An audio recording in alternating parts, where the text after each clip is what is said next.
Solve for the indicated variable. And the formula we have here is a equals 1/2 times h times, in parentheses, big B plus little b. And we want to solve this for little b. Okay, so remember, when it says solve for b, it essentially means to get that variable by itself, right? So you notice in the original formula here, a is by itself. So we would say that this is solved for a.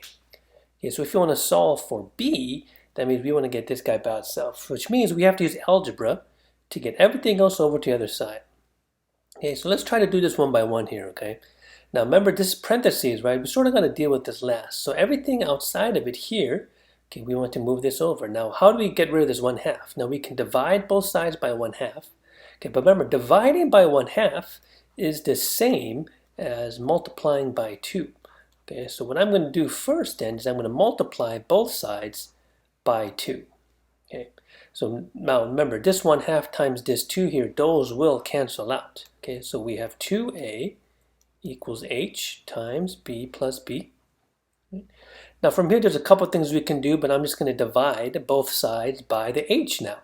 Okay, once again, because this is in the parentheses, right, we don't want to like subtract this b over, okay? So you've got to make sure that we do these in the correct order. So I'm going to divide both sides by h. Okay, so what are we left with then?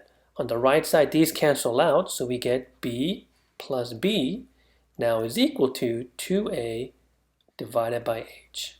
So there's really only one last step here, right? What is the last step? Remember, we want to solve for b, or little b.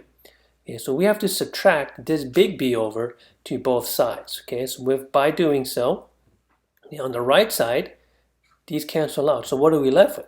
Well, we're left with what we want, right? We want B by itself. Now here you got to be a little bit careful, right?